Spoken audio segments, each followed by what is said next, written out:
Hello, this is Kurt from Fermentation Adventures. Doing a quick video today to, I guess it's unbox or a quick display of the Delta Brewing Systems FermTank, the 4-gallon version.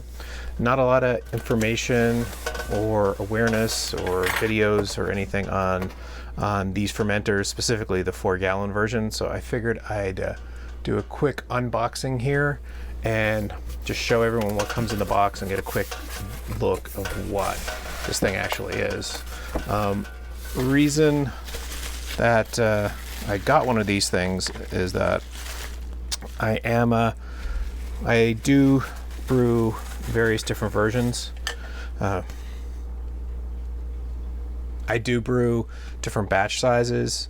I have an Anvil Foundry 6.5, so I'm kind of putting together a demo sized sample trial batch system. So to focus in on a, say, 2.5 gallon batch size, I have a couple of 2.5 gallon kegs. Obviously I have a brew system that can provide that. I really was kind of looking for a stainless conical type fermenter or bucket. The other options that are out there right now is the Anvil has a 4-gallon bucket, and SS Brewtech has a 3.5 gallon version of their bucket.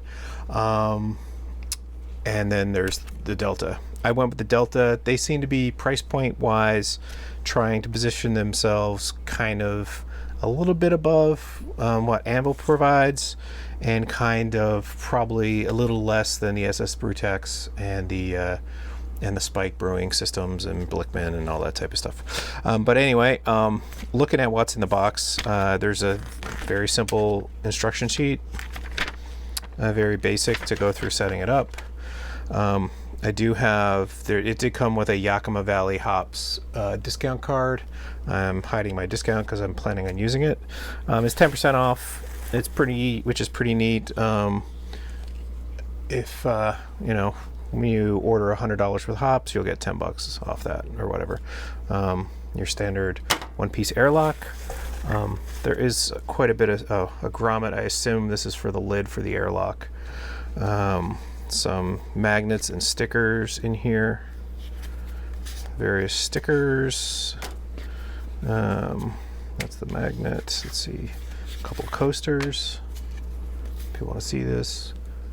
Let's see, I'm trying to film on my camera kind of over my shoulder a little bit, so the things are, this is the magnet. Things are a little off camera, off center. Things are a little off center. I'll adjust. As you can see, here's the lid. I'm noticing that it does have a silicone seal here.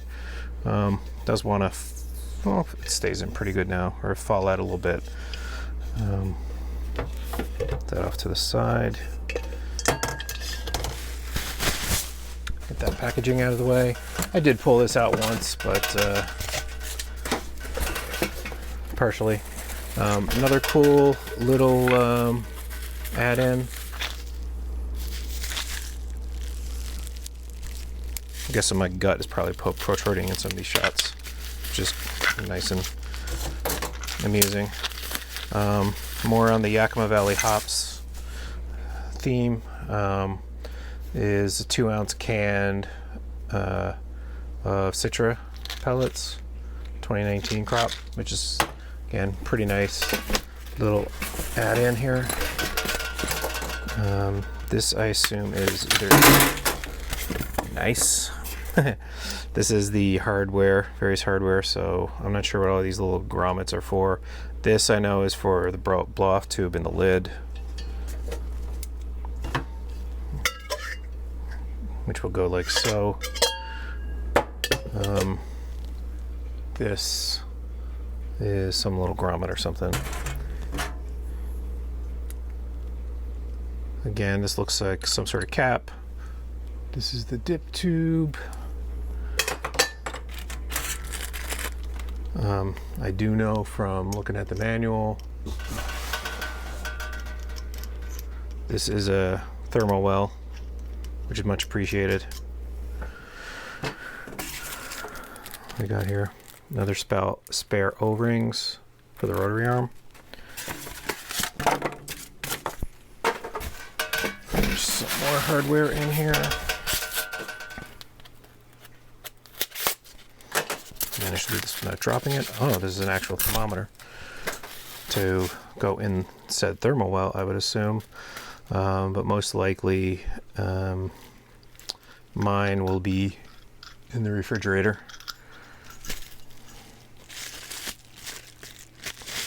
All right, and then the tank itself.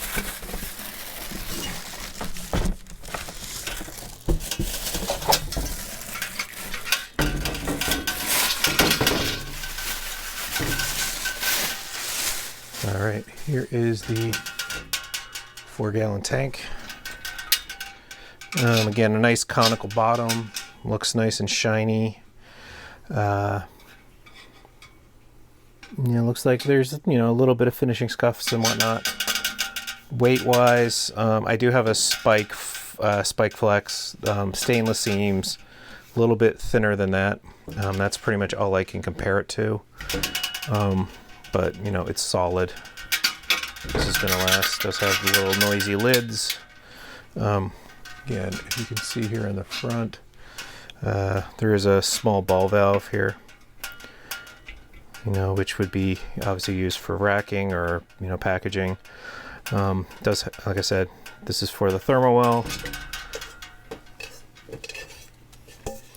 and like I said, this gasket doesn't seem to want to stay in the lid here. So I don't know, maybe if you put some lube on it, it'll stay on better. Yeah, I can feel it just fell down again. Again, lid here. I assume this is actually a thermal well blow off or grommet here, right? Airlock, or you can put the blow off in here, and I hope, that's a good question. Good self question. So right now I have, my lid has 2 holes. Oh no. This is the cap, sorry. This is a cap for the lid. This is the thermal well. Right, so this would go inside, this mounts outside. So, seems to be a pretty good package. There is holes down here for leg extensions on the bottom. If for some reason you want to, make it higher. I know the 8-gallon version, I believe it does come with some sort of leg extension. This one doesn't. The 8-gallon version as well has some sort of dump or hole on the bottom to drain. This one doesn't. Not deal breakers. Again, similar features to the Anvil, which are the Anvil brew bucket, I believe they call it, and the SS Brewtech. They don't have dump valves on the bottom at the size of stainless steel fermenter. Again, reason I went for this, looking at the Anvil, really the pan or the cone in the bottom to me really didn't look like much of a cone at all. Here it is much more traditional conical cone, and the SS Brewtech, it didn't have legs. Really not a fan of not having legs on one of these things. It has a cone bottom and it has a rubber thing. I'm going to be using this in a refrigerator. Pain in the butt when you're trying to put something into a refrigerator for your fermentation, and you'll be picking it up in one place off of the base, and then trying to put it in the fridge and readjust the base, or put the base in first and readdress it. I have other fermenters that work based on that, and it's a bit of a pain in the butt. So I prefer to have it, integrated legs and all attached. Like I said, I don't know if this was welded. Yeah, there's a couple little welds. This looks like somehow, yeah, this is a pretty nice weld here. Or it was just one piece of stainless somehow, but all of this seems pretty seamless. A little swirly. It's nice and shiny. The only other thing here, the volume marks. These look like they're, black printed. if they're showing up on the camera or not. They're not embossed, you know, or punched in like I believe the 8-gallon version is. So I think that's it. I'll cut it there. I'll probably use it a few times and put up another review. But you know, this I paid for it myself, $135 out the door, shipped. Shipping was rather pretty quick. Got it within a few days. I'm gonna probably try to brew a batch with it at some point in the not too distant future, and run the thing through the paces, see how it works out.